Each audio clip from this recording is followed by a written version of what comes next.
Hello viewers, welcome to Movie Max. நம்ம இந்த எபிசோட்ல 2023ல மிஸ்ட்ரி கிரைம் டிராமா படமா வெளிவந்த ஒன்லி த ரிவர் ஃப்ளோஸ் படத்தை பத்தி தான் பார்க்க போறோம். இந்த படம் ஒரு நாவலை பேஸ் பண்ணி எடுத்த படம். நம்ம நிறைய கிரைம் இன்வெஸ்டிகேஷன் படங்கள், சிறந்த படங்கள், ஜோடியாக், மிஸ்டிக் ரிவர் இது மாதிரியான படங்கள் பார்த்துருப்போம். ஸோ அதே மாதிரி ஜானர்ல வெளிவந்திருக்க இன்னொரு படம் தான் இது. ஸோ அந்த படங்கள்லாம் உங்களுக்கு பிடிக்கும் அப்படின்னா இந்த படங்களும் பிடிக்க வாய்ப்பு இருக்கு. இப்போ இந்த படத்தோட ஸ்டோரியை மைல்டு ஸ்பாய்லரோட பார்த்துடலாம். இந்த படத்தோட ஓப்பனிங் சீன்லேயே 4-5 சின்ன பசங்க போலீஸ் திருடன் விளையாண்டுட்டு இருக்கானுங்க. ஸோ அங்கேயே நமக்கு இதை சொல்லிடுறாங்க இந்த கதை எதை நோக்கி போகுதுன்னு. இந்த படத்தோட ஹீரோ பேர் மாசு. அவர் ஒரு போலீஸ் ஆஃபீஸர். அப்போ அங்க ஒரு போலீஸ் ஹையர் அபிஷியல் தலைமையில ஒரு மீட்டிங் நடக்குது. அந்த மீட்டிங்ல அவர் சொல்றாரு, அப்போ அவர் அந்த போலீஸ் ஆஃபீஸர்ஸ் எல்லாத்தையும் பார்த்து சொல்றாரு, நீங்க எல்லாம் என்னென்ன ஒர்க் பண்ணியிருக்கீங்க, உங்களோட இன்வெஸ்டிகேஷன்லாம் எப்படி போயிட்டு இருக்கு அப்படிங்கிற அந்த விஷயங்கள் எல்லாத்தையும் எனக்கு ஒரு ஃபைல் பண்ணி தந்துருங்க 1 வீக்குக்குள்ள, நான் என்னோட ஹையர் அபிஷியலுக்கு அனுப்பணும் அப்படிங்கிறாரு. அதுக்கு அடுத்த சீன்லயே ஒரு பாட்டி லேக்கை பார்த்த மாதிரி நின்றுட்டு இருக்கு. அடுத்து எவனோ ஒருத்தன் அந்த பாட்டியை கொன்னு அந்த லேக் பக்கத்துலேயே டெட் பாடியை போட்டு போயிடுறான்.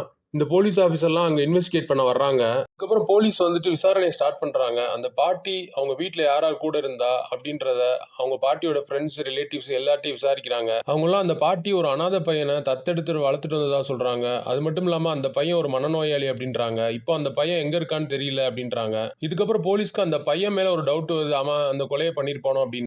போலீஸ்க்கு கொலை நடந்த அந்த இடத்துல இருந்து சில ப்ரூஃப்ஸ் கிடைக்குது. அது என்னன்னா, அங்க வந்து ஒரு பயங்கரமான அருவா மாதிரியான ஒரு ஆயுதம். கண்டிப்பா அந்த ஆயுதத்தை வச்சு ஒருத்தன் கொலை பண்றான்னா உண்மையிலே ஒரு ஸ்ட்ராங்கான ஆளால தான் முடியும் அப்படின்னு போலீஸ் கன்ஃபார்ம் பண்றாங்க. அதுக்கப்புறம் ஒரு பொண்ணோட ஹேண்ட்பேக் கிடைக்குது. அதுக்கப்புறம் ஆடியோ கேசட் ஒன்று கிடைக்குது. போலீஸ் வந்து அந்த ஆடியோ கேசட்டை ப்ளே பண்ணி பாக்குறாங்க.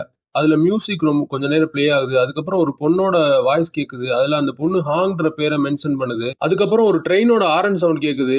இது இந்த இன்வெஸ்டிகேஷன் அடுத்த கட்டத்துக்கு எடுத்துட்டு போகுது. அடுத்த கட்டமா அது எந்த ட்ரெயினோட ஆரன் அப்படின்றத கண்டுபிடிச்சிடறாங்க. அது மட்டும் இல்லாம அது எந்த பில்டிங்ல இருந்து அந்த வாய்ஸ் கேட்டிருக்கோம் அப்படின்றத கண்டுபிடிச்சிடறாங்க. கொயான் லீங் அப்படின்ற பொண்ணோட வாய்ஸ் தான் அந்த டேப்ல உள்ளது. ஸோ அந்த பொண்ணு எங்க வேலை பார்க்குதோ அங்க போயிட்டு அந்த பொண்ணை போலீஸ் கூப்பிட்டு விசாரிக்கிறாங்க.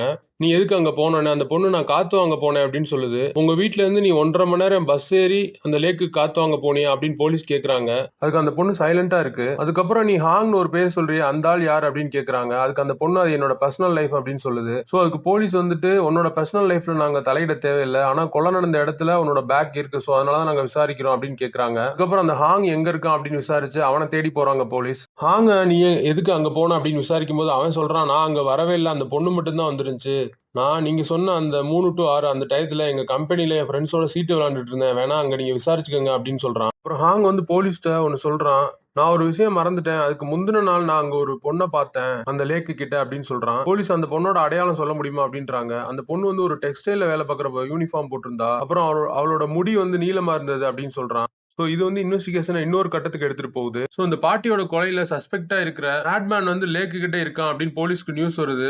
போலீஸ் அங்க போறாங்க. அவன் பேசாம உட்காந்துட்டு இருக்கான். ஒரு ஜாக்கெட்டை தண்ணியில போட்டு அது மேல கல்லெல்லாம் போட்டு விளையாண்டுட்டு இருக்கான். நம்ம ஹீரோவும் அவன மாதிரியே இன்னொரு ஜாக்கெட்டை போட்டு அது மேல கல்லெல்லாம் போட்டு அவன் பக்கத்துலயே உட்கார்ந்து இருக்காரு. ஆனா அவன் எதுவுமே பேச மாட்டேன்றான். அதுக்கப்புறம் அவனுக்கு பண்ணெல்லாம் வாங்கி கொடுக்குறாங்க. ஆனா அவன் அப்படின்னு எதுவுமே வாயை திறக்க மாட்டேன்றான். இதுல இருந்து இந்த இன்வெஸ்டிகேஷன் எப்படி எல்லாம் போகுது அப்படின்றது அந்த படத்தோட கதையே. இந்த படம் ஒரு டெட் ஸ்லோவா தான் போகும். கிரைம் த்ரில்லர் இல்ல, கிரைம் இன்வெஸ்டிகேஷன் டிராமா தான். இந்த படத்துல ஹீரோ இந்த கேஸை எடுத்ததுனால அவன் என்னென்ன மாதிரி மென்டல் டிப்ரெஷனுக்குலாம் ஆளானா, அப்புறம் அவனோட ஃபேமிலி அங்க உள்ள பிரச்சனைலாம் என்னென்ன அதை பத்தி எல்லாம் சொல்லியிருப்பாங்க. அதனால கமர்ஷியல் ஆடியன்ஸ்க்கு இந்த படம் எந்த அளவு செட் ஆகுன்றது தெரியல, டவுட் தான். ஏன்னா இந்த படத்தை பூஸ்ட் அப் பண்ற மாதிரி ஒரு ஃபைட் சீன்ஸோ கொலை பண்றதை கூட காமிக்க மாட்டானுங்க, அந்த மாதிரி தான் எடுத்திருப்பானுங்க. அதுதான் இந்த படத்துல பெரிய மைனஸ். பட் இந்த படம் நம்மளை பொறுத்தல ஒரு டீசென்டான வாட்ச் தான். யாரு கொலகாரன் அப்படின்னு நம்மளை கன்ஃபியூஸ் பண்ணுவானுங்க. ஸ்கிரீன் பிளே அந்த லெவல்ல பண்ணிருப்பானுங்க, அது நல்லாவே இருக்கும். இந்த படத்துல செக்ஸுவல் கண்டென்ட் எதுவுமே கிடையாது. ஸோ அந்த படம் ஃபேமிலியோட பார்க்கலாம். இந்த படத்தோட சினிமாட்டோகிராஃபி சும்மா தரமா இருக்கும். ஒவ்வொரு சீனுமே வேற மாதிரி இருக்கும். ஸோ அவங்களுக்கு அந்த கிரெடிட்ஸை நம்ம கொடுத்தாகணும். எடிட்டிங்கும் ரொம்ப சூப்பராகவே இருக்கும்.